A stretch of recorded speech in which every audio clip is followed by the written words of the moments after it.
Welcome to the We're Good podcast, where we are celebrating the everyday brilliance of people working toward a more positive world. If you're looking for the good that's taking place around you, you've come to the right place. They are the men and women who serve our country on the front lines and here at home. But last year, more than 32,000 of our nation's veterans were homeless. And some say that number is much higher. One retired Air Force colonel said she couldn't overlook what she saw every day here in D.C., and she started Operation Renewed Hope Foundation. It's a nonprofit assisting veterans to find housing and homes. Let's meet those at Operation Renewed Hope, a story of hope among heroes, here on the We're Good podcast. Welcome back to the We're Good podcast. I'm your host, Lee Ann Necessary Brownlee. If you're a first-time listener, welcome. You're about to hear some positive stories, and we appreciate you joining us. Today, we are so excited to be joined by Operation Renewed Hope Foundation. Thank you so much for being here today. The founder, Deborah Snyder, a military colonel, retired, and we appreciate you being here today. Thank you, Deborah. And Maria Grinstead, who is the program director at Operation Renewed Hope Foundation. Thanks, Maria, for being here with us. Thanks for having us. Oh, this is great. I was so inspired when I heard your story and how you started. And on the We're Good podcast, our audience is loving to hear the journeys, how these nonprofits came to be. And Maria and Deborah, you have such a story. Deborah, it starts with you because you're the founder. Can you tell us how you came up with Operation Renewed Hope Foundation? Sure. So I served 22 years as a Army helicopter pilot, and then 10 years with the Army as in Army G3, and I would walk to work for part of it in Arlington, and I would walk by homeless veterans, and I just couldn't believe that we had anyone homeless, certainly not veterans, and I decided to do something about it. So that's how I started. Just tell us how, okay, so you see this, you have a heart for this, you're obviously saddened by it. So what's the next step? What do you do to get going? I started talking to friends. I had no knowledge of how to start a nonprofit or anything like that, but I started talking with a fellow aviator, as a matter of fact, and we got some ideas together, got more friends together, started recruiting, and put the nonprofit together, and started right away helping veterans out of shelters that were in Alexandria. As a matter of fact, one came right out of the shelter at Fort Belvoir area. And this has grown. You now cover a huge scope of area. Yeah, we cover Alexandria, Arlington, Fairfax County, Loudoun County, Prince William County, D.C., Montgomery County, and Prince George's County in Maryland. That is huge. With 12 people. I started to say, small but mighty. Right? Small but mighty. Small but mighty. And one of the mighty staffers right here with us today, Maria, you told me that you came to find out about Operation Renewed Hope Foundation through making a video for the organization. Sure, yeah. So I worked with them in 2014 in the summer and helped them with a promotional video, if you will. And I got to see the behind-the-scenes look. I did ride-alongs with a couple of the case managers, and it was really inspiring. A few months later, the then director at the time, Deborah's husband, he reached out and said, listen, we need some extra help with case management. And, I know that's not really your background, but, you seem to have a heart for this type of work. And I had some volunteer experience, and I came from a military family. So I had a soft spot for veterans. And so I started case managing part-time, very part-time in 2014. And I sort of was just continually inspired and driven by not only Deborah's work and dedication, but also the people that we were working with. So yeah, long story short, I did case management for about 6.5 years. And then in 2020, I took over the role as program director. And so here we are. Here you are. And yeah, you said some really important words. You were driven, you were inspired. What was it that you were seeing on those ride-alongs that really touched your heart? The fact that you completely changed course with your career. Yeah, sure. So I just saw, that really homelessness can affect anybody, and hearing some of the stories, and obviously the veterans that we're serving have served us, and to just the idea of them thinking they didn't get to go home at night, or they had families that, were anxious about where they'd sleep that night. That just really spoke to me. And the case managers, taking that extra step to see the humanity in the people that they're serving. Those are sort of the things that moved me, and working through some of the, barriers that a lot of our veterans face. Seeing the challenge, and the way the case managers step up to it that's sort of what is inspiring. Yeah. And Deborah's ferocious too. Like, she is the strongest advocate for our veterans, and so that's, to have a good leader that has a extreme trickle down effect. Yeah. I think what makes us effective though too is we, like Maria, she came from a military family, and we have veterans working on our staff, and they've been around them, and so they know what it's like. And the veterans, I think, feel comfortable when they are talking to another veteran. They're the last one to ask for help. So when they get to us, it's, they're in dire circumstances. Mm. And you talk about the barriers. What did you see in the first few years? You've come so far. You've grown. You're small but mighty, but you've grown. And apparently you have some amazing staff now, because you're a ferocious leader. You've taken what you learned in the military and you've put it into place for this mission. Yeah, well, in the military, you learn to take care of your soldiers, and so this is just an extension of that. And I'll let Maria talk to what the barriers are to housing here in the DC metro area. So, Of them. there are barriers that are the veteran participants themselves are facing. I mean, while I will say that really anybody is just one life event away from experiencing housing instability or homelessness, there are some mental health barriers, sometimes substance use barriers, maybe poor credit, low income, job loss, and there's some crossover too from their military experience. Certainly, a lot of our veterans are handling things that maybe they experienced during their time of service, and they're impacting their housing stability or their, general well-being. And then on the other hand, the housing market in this DC metro area is very limited. It's a high cost of living, and, there's, not a lot of landlords or property managers that are willing to overlook some of the barriers that our veterans are facing. So that's sort of what, is a consistent running theme. Like, I think, like, as far as veteran homelessness is concerned, we'll continue to see those type of trends. Yeah, and if you are a single veteran and you are looking for an apartment, it's going to be maybe $2,000 a month. So you have to make 3 times that. So that's $6,000 a month. So if you're an older veteran and you're on a fixed income, that's not going to work very well. So it's very difficult. It's interesting because May is Affordable Housing Month.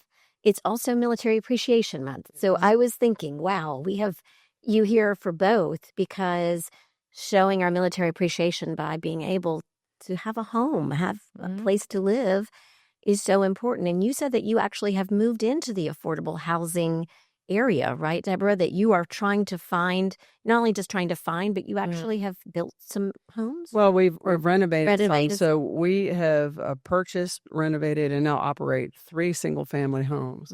The families have, especially single mothers, have the toughest time getting into housing or staying in housing because, they're juggling everything. They're trying to have a good job. They're not getting paid as much as the male counterpart, and then they're trying to take care of children as well. So all 3 of our homes right now, we have single household, females that are heading that household, I should say, and trying to make things work. And, our mission is providing quality housing and supportive services. So we partner with other organizations that help renovate those homes.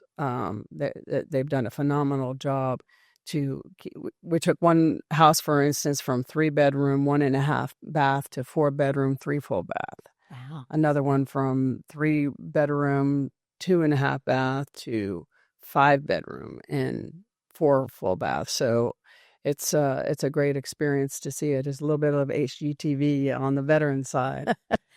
Right. The improvement that we have. But you have some people coming in to help out.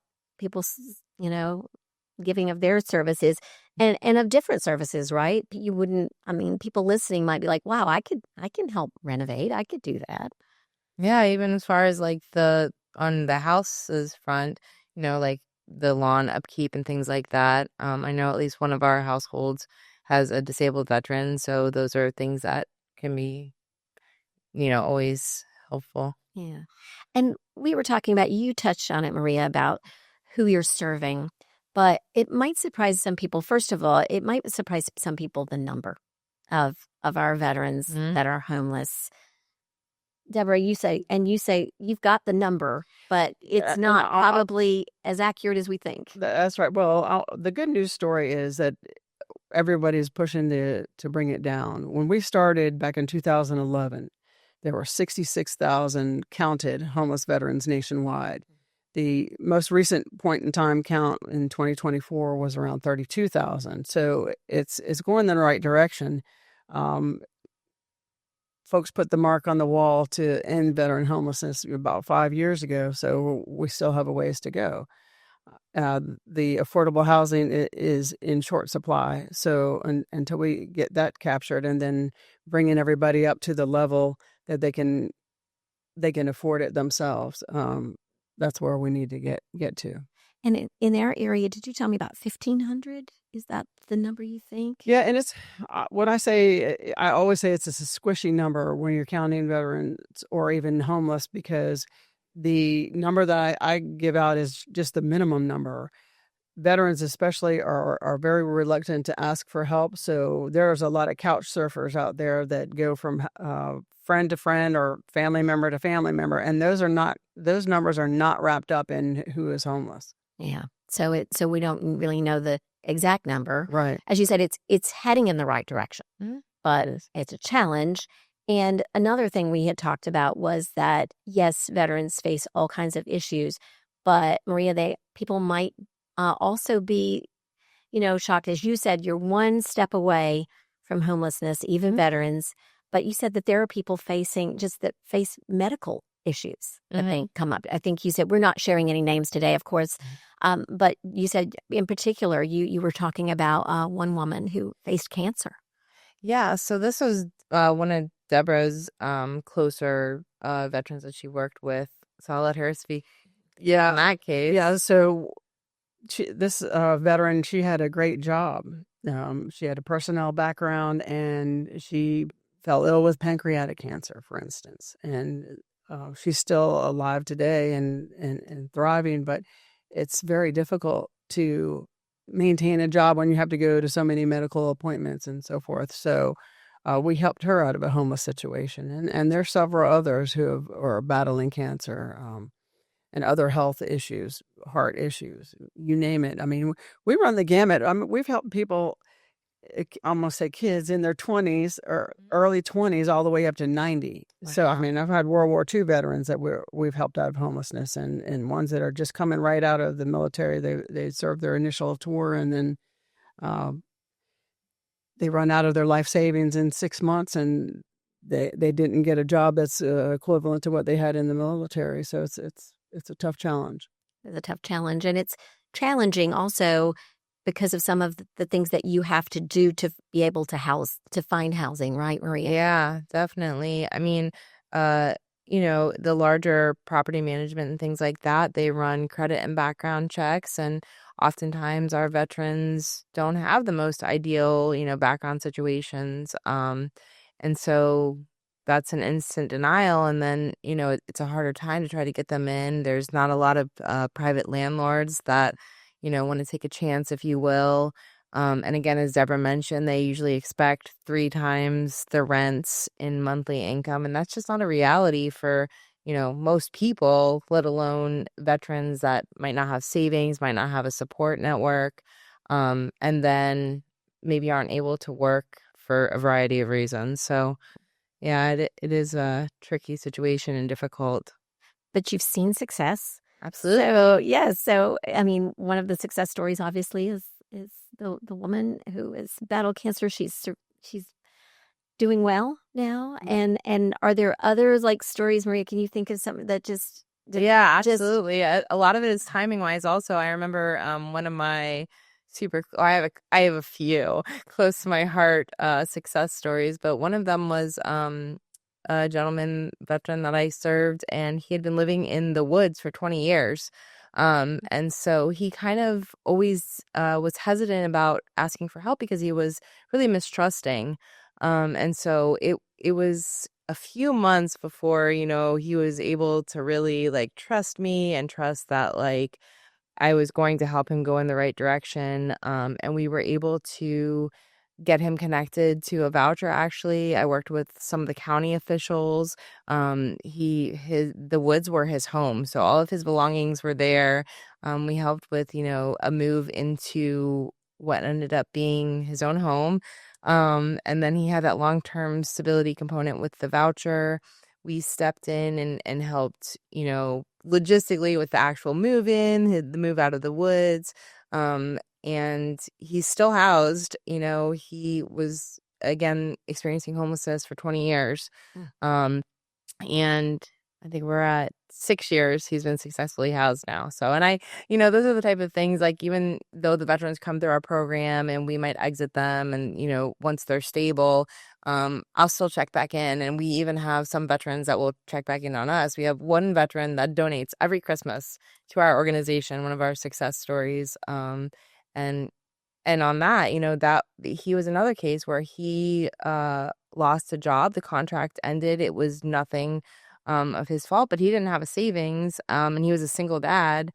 And so worked with our program, and then, just getting him housed, really, he was able to turn the corner once he was in housing, and we, referred him to some employment resources, things like that. He ended up working a job that made quite a bit of money. He was able to put his son through college. And so that's the one that, yeah, he gets back to us every Christmas. So, yeah, we've definitely seen some great successes. And we would do a housing first method. So we try to get him into the housing right away, and that is no small feat. The case managers are performing miracles every day with doing that.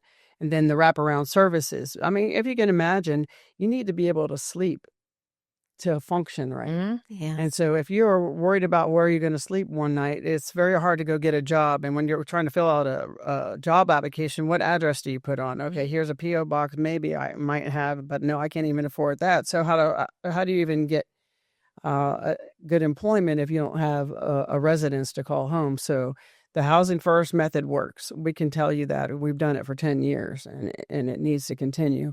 And the funding needs to continue, too, for all of these programs. And Operation Renewed Hope is such a wonderful name. But as you said, it's not just on hope. You're building this on what you need, which is donations and affordable housing. What are some of the things that Deborah, if you could say, this is what we need. This is what we've got to have to keep going and doing the amazing work that you're telling us about today. Well, the standard answer for many nonprofits is time, talent, and treasures. And so if you can give any of those, we have neighbors who come over and do landscaping work at some of our properties. We have people that have given clothing to us, or we refer them out to other organizations who, a wider circle, for instance. We refer people to that to give furniture or clothing. And then on the money side, that always helps, because that helps us give gift cards, or it helps us give additional month of rent or whatever it is. And then, we were able to purchase, renovate, and operate 3 homes. And those aren't cheap. in the DC metro area, and they're beautiful homes. That's great. So we're able to do that because of the generosity of the community. We have a Purple and Gold Gala every year. Next one is May 2026. And there's a couple reasons why it's purple and gold. I went to JMU. It's purple and gold. I knew she was going to get that. JMU. Hello to all my JMU friends. That's right. Oh, we have some listeners. Yeah, but the prime reason is this. Purple is the one color that represents all of the services. And that's Army, Navy, Air Force, Marine, Coast Guard, Space Force. And the gold is the generosity of the community to get our veterans out of homelessness. Army, Navy, Air Force, Marines, Coast Guard, and Space Force. Marines. Marines will come to hit me on that one. So there's now 6. So that's wonderful. Now we're about to run out of time. It goes so fast. Yeah. But if you could peel back the curtain and share with someone what we've talked so much about all of the hope and the healing that's going on with Operation Renewed Hope. But if you could peel it back, what would you say if somebody looked behind the curtain? What is it makes you different, your organization different, Deborah? We are the only organization I know for veterans that goes to the veteran. We know how hard it is, so we don't have an office. They call us or they email us, or we get a referral from other organizations that come to us, and then our caseworkers go to the veterans. So for that initial part, everything is helpful, I think, for the veteran for that. Yeah, big emphasis on meeting our veterans where they are on a variety of levels. The first being physical location. It's hard. That's a barrier for people to access services. So we want to take at least part of that barrier away by meeting them. So we'll have intakes, meetings, and coffee shops, parking lots, shelters, the hospital, Right. wherever they might be. Yeah. You certainly And do. you said that you make sure that people know you're around, right? We're constantly doing outreach. Hey, if you see a veteran experiencing homelessness, have them call this number, email us. We'll go out, we'll talk to them. Yeah. And I will say a plug for the Department of Veterans Affairs on their homeless hotline. That's 1-877-424-3838. So we get calls from all over the United States, honestly, but then I refer them to that hotline, which is 24/7, and the veteran can get a list of services, a list of organizations in their area that can help them. Say that number one more time. 1-877-424-3838, and that is the Department of Veterans Affairs Homeless Hotline. That is wonderful. And other people could call if they're concerned. Oh, yeah, absolutely they could. Okay, that's good to know. That is so good to know. You all are doing amazing things. Thank you for working and doing what you're doing and having an operation that has the word hope in it. I think that it's wonderful what you're doing. Thank you, and thank you for highlighting us and all the other organizations that help our community. Yes, we want to give a big shout out to all of the military organizations who all work together. Yes, So well. absolutely. This is not, as we always say, everybody wants to be seen and heard and help and give help. And we love how our nonprofits work with each other. And of course, you have a great website and you have the numbers on your website. So we will be sharing that. And you want to give your website? Sure, it's the whole name, OperationRenewedHopeFoundation.org. And we will be putting that on the we'regood.net website as well and be sharing this story. And we just thank you for all the hard work you're doing, for taking time out today, because I know you're busy. Yes, our pleasure to serve. Yeah. Thank you for what you're doing. And thank you for your service. We appreciate it. Thank you so much. And thank you for joining us today on the We're Good podcast. As we said, Operation Renewed Hope Foundation, their website will be on ours, we'regood.net. Be sure to listen and follow us wherever you get your podcasts. As we like to say, we're good and you're good, and we can all make a difference.